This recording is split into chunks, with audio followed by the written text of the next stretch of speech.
अयोध्या में दीपावली, प्रयाग में महाकुंभ। अयोध्या में दीपावली, प्रयाग में महाकुंभ। धार्मिक उत्सवों की धूम यहाँ नित्य है। अयोध्या में दीपावली, प्रयाग में महाकुंभ। धार्मिक उत्सवों की धूम यहाँ नित्य है।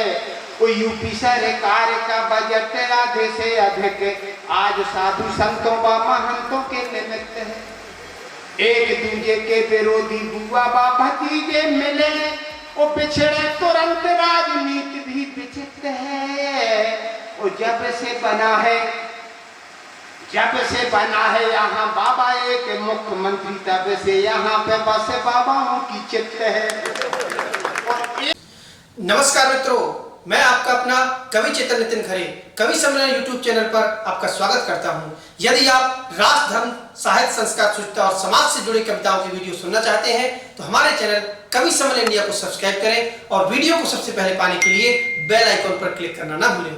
तो एक बार जोरदार तालियों का महोत्सव अपने सम्मान में करिएगा। आपने अपनी ऊर्जा के साथ, अपने स्नेह के साथ, प्यार मोहब्बत के साथ इस कार्यक्रम को सुना। बहुत प्यारा का पाठ कर रहे थे और गीत में डुबाने की बात कर रहे थे, लेकिन ये एरज है, बेतवा नदी के किनारे का वो शहर है जहां लोग डूबना नहीं तैरना जानते हैं। इसलिए मेरे एरज वालों, अगर आपकी तरफ से चार पंक्तियां अगर मैं मंच के लिए कह दूं, अभी आपने बहुत प्यारा गीत सुना, आपकी तरफ से जवाब देता हूं, चार पंक्तियां सुनिएगा। जिसको छू दो नवाब कर दोगे, जिसको छू दो नवाब कर दोगे, पत्ता पत्ता गुलाब कर दोगे। जिसको छू दो नवाब कर दोगे, पत्ता पत्ता गुलाब कर दोगे। झील में उंगलियां डुबो दोगी तो सारा पानी शराब कर दोगे। मित्रों, गीत बड़ी संवेदना की मार्मिक सी, बड़ी कोमल सी विधा होती है। अगर एक कहीं कलमकार, एक गीतकार गुजर रहा हो, साथ में कोई धन कुबेर गुजर रहा हो, तो जो सिक्कों की खनखनाहट की आवाज है वो धन कुबेर के कानों में पड़ेगी, और जो तितली के पंखों की फड़फड़ाहट की आवाज है वो गीतकार के दिल को।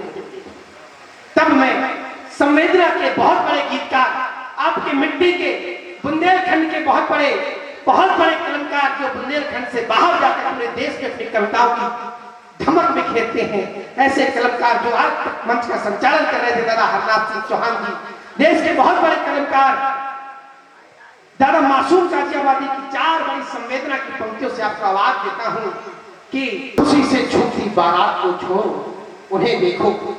सुनिएगा एरज वालों, संवेदना के एक ऐसे गीतकार को आपके सम्मुख ला रहा हूं जो पूरे देश में बड़े प्यार से सुना जाता है। जितने लोग बैठे हैं, मैं नहीं कहूंगा कि तालियों का महोत्सव करके अगवानी करिएगा, लेकिन जितने लोग बैठे हैं शुरू से लेकर अंत तक, मैं चाहता हूं कि हमारे चार का विशेष है, चारों बहुत ही विशेष है, उनको सुनकर आप लोग भर जाइएगा कि खुशी से छूटी बारात को छोड़ो, उन्हें देखो जिन्हें नाच गाने का बहाना तक नहीं मिलता। खुशी से छूटी बारात को छोड़ो, उन्हें देखो जिन्हें नाच गाने का बहाना तक नहीं मिलता। जो बच्चों बारातों में रोशनी का अक्सर बोझ होते हैं, उन्हीं बच्चों को बारातों में खाना तक नहीं मिलता, उन्हीं बच्चों को बारातों में खाना तक नहीं मिलता। जोरदार तालियों के महोत्सव के साथ दादा हरनाथ सिंह चौहान को नमन करता हूँ मित्रों, और एरज के एक एरजवासी को इसलिए नमन करता हूँ कि ऐसा आयोजन एरज ने विगत 3 वर्षों से किया मित्रों की, जिसकी चर्चा देश के कोने कोने तक पहुँच रही है। हमारे चेयरमैन साहब बैठे हैं, एसओ साहब बैठे हैं, हमारे आदरणीय परशुराम यादव जी, गुस्सा, सभी लोग बैठे हैं। मैं क्योंकि व्यंग का कवि हूँ, हालांकि हमारे भाई ने मुझे गीतकार के रूप में बुला दिया, मैं विशुद्ध व्यंग का कवि हूँ।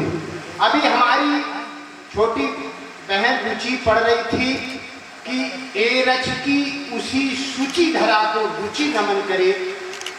मित्रों, कितने भाव भी अच्छे थे, लेकिन साहित्यिक शब्दों का समायोजन देखिए आप कि इनमें से कई लोग सूची का अर्थ भी ना समझ सके हो। हिंदी सरल नहीं होती है मित्रों। अरे हमें तो याद आता है, पिछले दिनों साहब हम कानपुर में थे, एक दुकान, हमें धोखे से मास्क नहीं ले जा पाए, तो मास्क लगे थे उसी दुकान में, तो वहां लिखा था कि विशुद्ध हिंदी बोलने वाले को 50% की छूट मिलेगी। तो हमने कहा यार 5 रुपया पड़े केवल जेब में, 10 रुपए का आता होगा तो क्यों ना इसी से ले लें और विशुद्ध हिंदी बोलें। तो हमने उससे कन्फर्म किया, हमने कहा भाई साहब विशुद्ध हिंदी बोलेंगे तो आधी छूट मिलेगी, 50%? बोले बिल्कुल मिलेगी। तो भाई साहब मैंने मास्क लेना था, मैंने उससे कहा कि भाई साहब मुझे सूक्ष्म अति सूक्ष्म मुख विषाणु आगमन निर्गमन अवरोधक मुख औष्ठ नासिकादि प्रतिरक्षक द्वैकरण आश्रित मुख वस्त्र पट्टिका चाहिए। भाई साहब समझ नहीं पाया, बोले भाई साहब अंग्रेजी में बोलते हो 100% का लाभ नहीं मिलेगा। भाई साहब हिंदी भी कम कठिन नहीं होती, बड़ा अच्छा पढ़ के गई है रुचि, उसके लिए एक बार जोरदार तालियां बजा दीजिए भाई साहब। और मैं तो विशुद्ध वेद का कवि हूँ, मैं अपने एक पुराने छंद से बात शुरू करके और 1-2 नए छंद पढ़ूंगा। जल्दी कार्यक्रम का समापन भी करना है, अभी अमित ने बताया दिन भर से कार्यक्रम चल रहे हैं, हमें अध्यक्ष जी तक पहुंचना है। एक पुराना अपना छंद पढ़ता हूँ, यहाँ किसे क्या चाहिए आप देखे साथ। और व्यंग वो होता है कि आप जब अंतिम शब्द सुनेंगे तब पता चलेगा कि हम कहना क्या चाहते। एक पुराने छंद से बात प्रारंभ करता हूँ। आदरणीय अध्यक्ष जी आपको नमन करता हूँ कि गदहों को हरी घास, गदहों को हरी घास बहुओं को सीधी सास, गदहों को हरी घास बहुओं को सीधी सास, देश को विकास वाली राजनीति चाहिए। ओ बगिया को माली दुष्ट आदमी को गाली, कभी शायरों को ताली श्रोताओं को गीत चाहिए। और राजा को वजीर पहलवान को शरीर, हर रांझा को हीर, हर रांझा को हीर जैसा मन मीत चाहिए।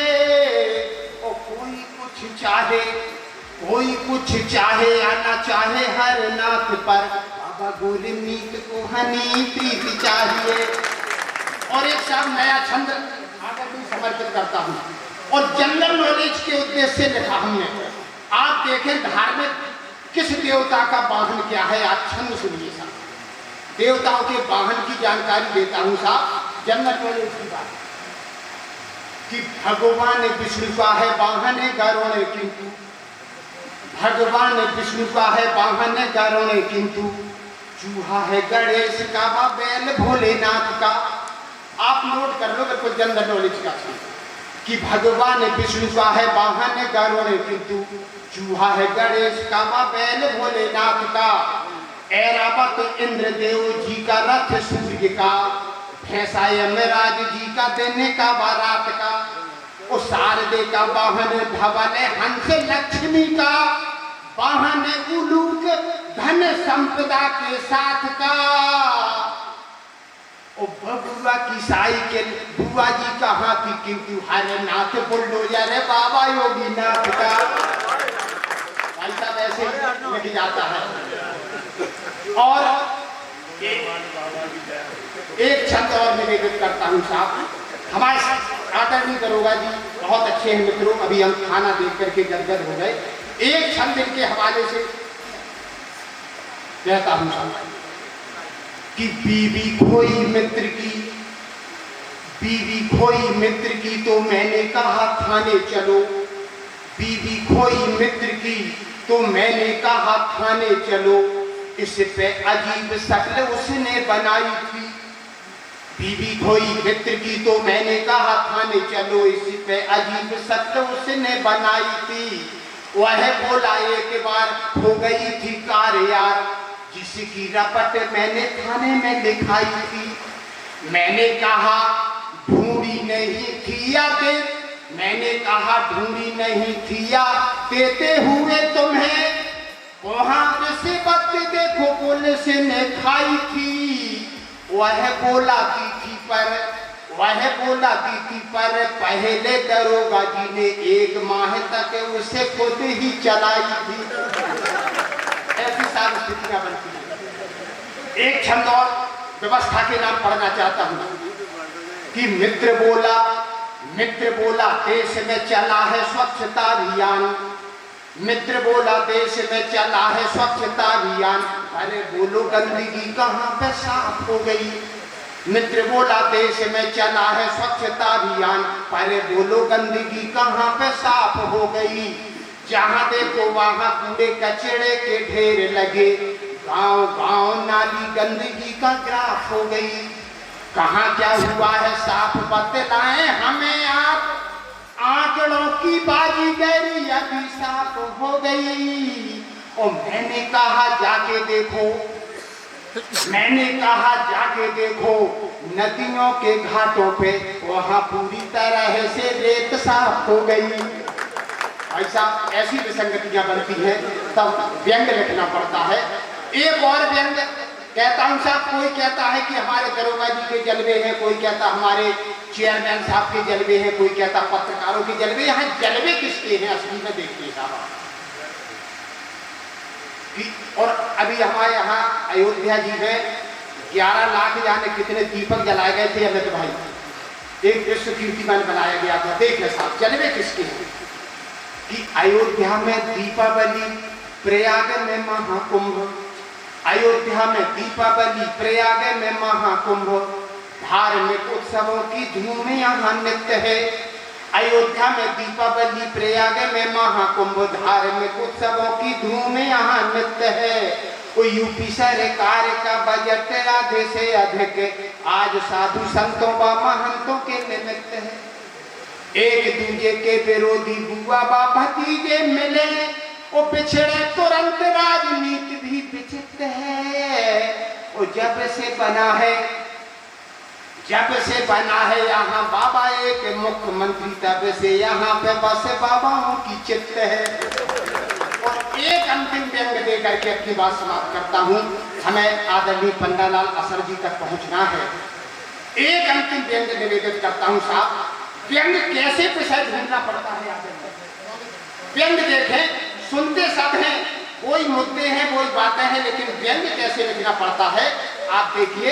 हमें बहुत पहले एक कहानी सुनाई गई थी और उस कहानी को आधार मान के व्यंग कैसे लिखा आप देखें कि कल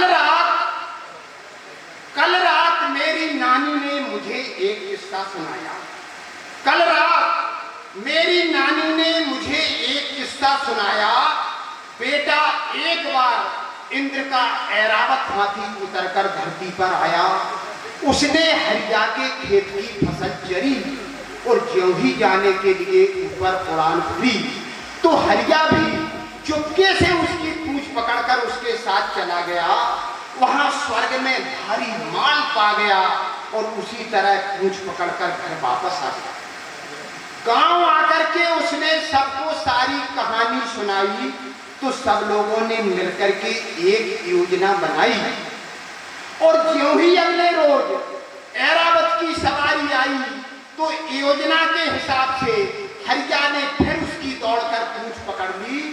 एक दूसरे गांव वाले ने हरिया की टांग जकड़ ली, फिर वे एक दूसरे की टांगों को पकड़कर जंजीर जैसे जुड़े। और जब ऐरावत जी के साथ ऊपर जुड़े, तभी बीच में नीचे से एक सुनार ने पूछा, हरिया भैया ये तो बताओ कि तुम्हें वहां सोना कितना मिला था। और हरिया ने पूंछ छोड़कर हाथों से बताया कि सोना इतना मिला। उसने पूंछ छोड़कर हाथों से बता दिया कि सोना इतना मिला था। उसके पूंछ छोड़ते ही सबके सब जमीन में गिरे। तभी हम गहरी नींद में गिरे और स्वप्न में वही नानी की कहानी वाली बात हो गई। यानी मैं आगे बढ़ा और सीधे सीधे ऐरावत जी से मुलाकात हो गई। और सीधे ऐरावत जी से मुलाकात हो गई।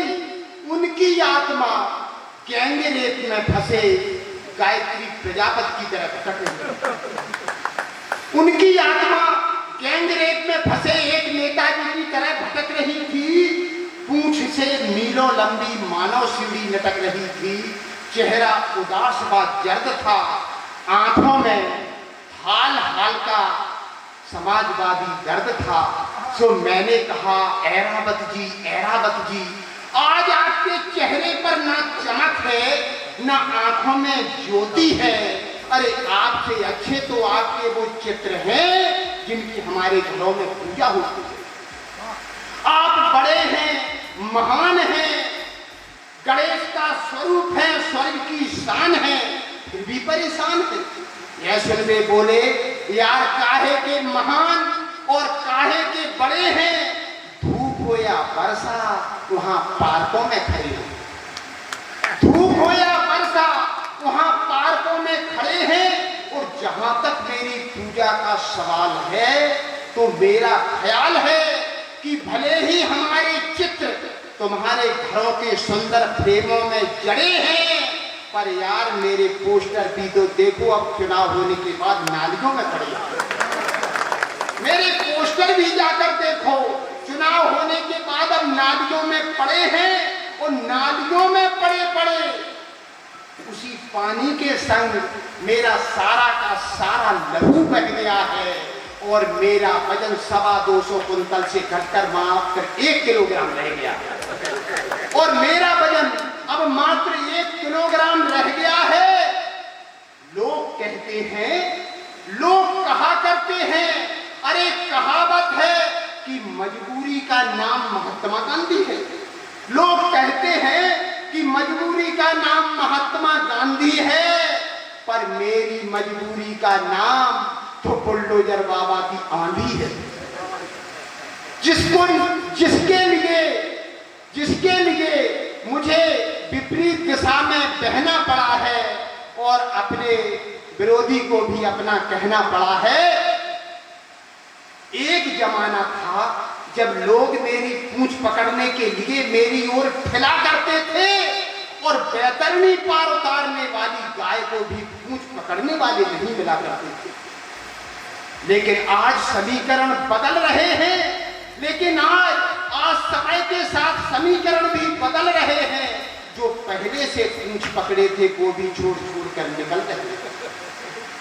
क्या बताऊं यार, सतयुग में मेरे चरने के लिए शुद्ध केसर का खेत था, तब मेरा रंग एकदम श्वेत था।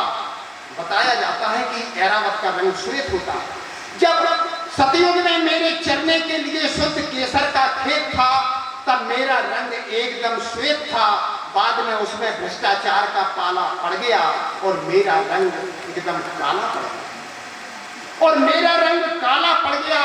लेकिन आज इस राजनीति के जहर ने तो तिनके को जहरीला कर दिया है और उस जहर ने मेरा रंग नीला कर दिया है। भाई साहब, राजनीति से कोई लेना देना नहीं, हम तो कहानी बता रहे हैं कि और उस जहर ने मेरा रंग नीला कर दिया है। आज नीले रंग की नील गाय तक नहीं, ना हाथी है ना घोड़ा है। अरे पर मैं हूं, मुझे इस राजनीति ने कहीं का नहीं छोड़ा। क्या बताऊं यार, जब मैं पहली बार एक गांव में उतरा था तो एक व्यक्ति जो देखने में नेक और साफ सुथरा था, धोखे से मेरी पूंछ पकड़कर राजधानी चला आया था। वहां कार, बंगला, दौलत और शोहरत ना जाने क्या क्या उसने पाया था। और उसकी देखा देखी लाखों करोड़ों ने दौड़कर मेरी पूंछ पकड़ ली थी। इतनी मजबूती से जकड़ ली थी कि मेरी पूंछ तक टूटी जा रही थी और आंख भी फूटी जा रही थी। और मैं दर्द के मारे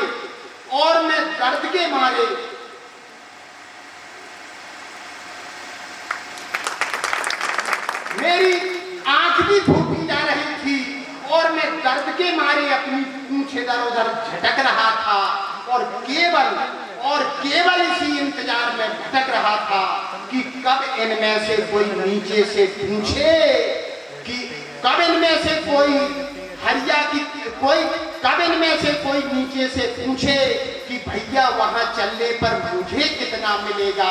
और पहले वाला हरिया की तरह हाथ छोड़कर बता दे कि तुम्हें वहां इतना मिलेगा, तुम्हें वहां इतना मिलेगा, तुम्हें वहां इतना मिलेगा।